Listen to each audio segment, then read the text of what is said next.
Mental health ng mga Generation Z. Generation Z, mga taong pinanganak between 1997 and 2012.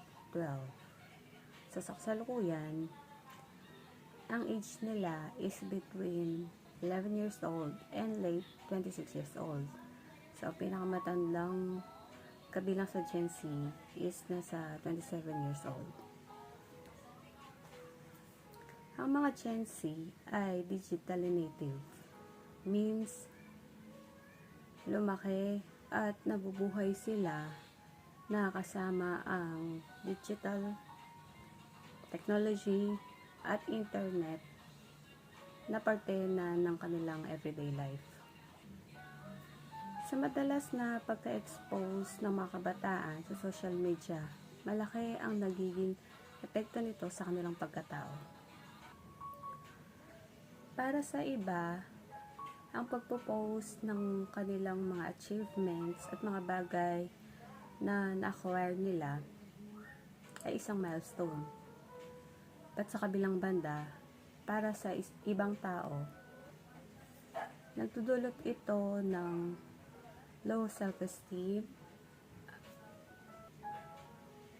self-pityness, feeling of inadequacy, yung feeling na hindi kasapat, may kulang sa'yo. Wala ka ng pag-asa kasi hindi mo maabot yung standard ng society.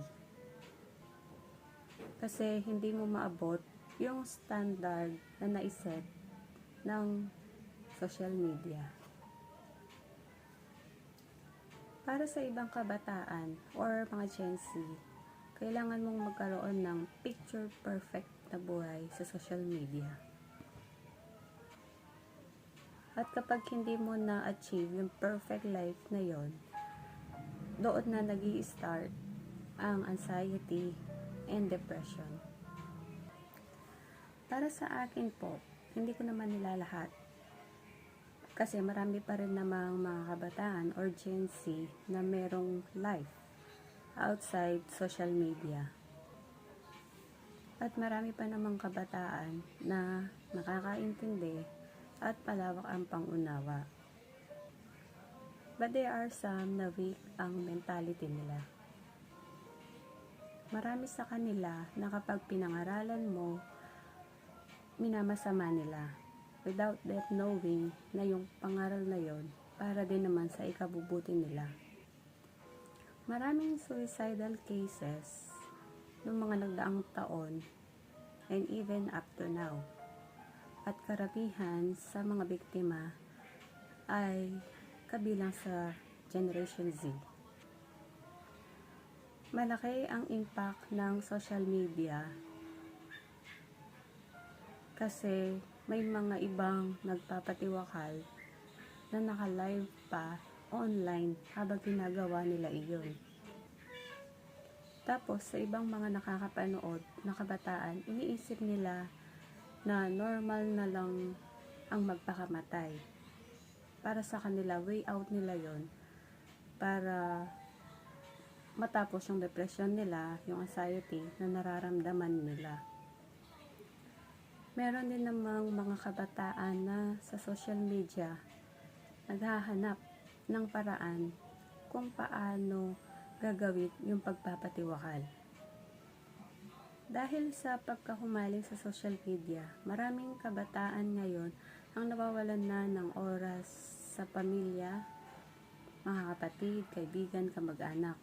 Yung mga napapanood at nababasa na lang nila sa social media ang nagiging pundasyon nila.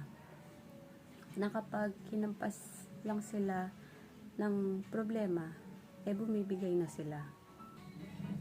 Personal experience po sa family namin. May pamangkin ako na 15 years old noong 2022. Mabait, masunurin, mapagmahal sa mga kapatid, mapagbiro at mapang-asar. All of a sudden, nakita na lang namin na sinabit na yung sarili niya sa kisame. We are all shocked. Kasi wala kaming ideya kung bakit niya nagawa yun. Wala kaming ideya kung bakit dumaan siya ng depression.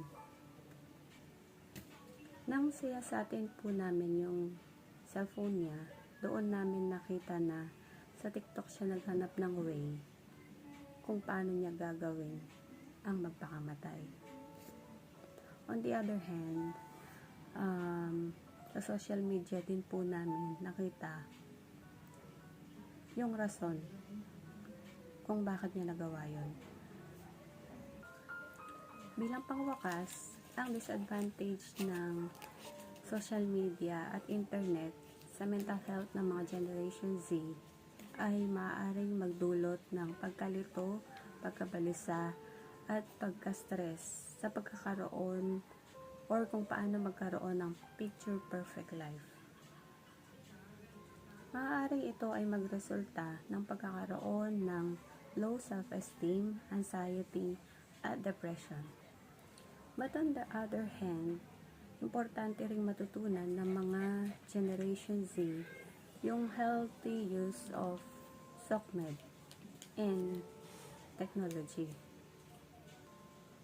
Mag-minimize sila ng oras nila sa paggamit ng social media at pag-browse sa different platforms ng social media.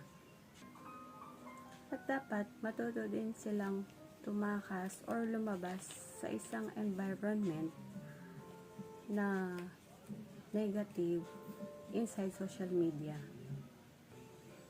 And most important, magkaroon ng time with family and friends. Huwag puro cellphone, social media ang intindihin.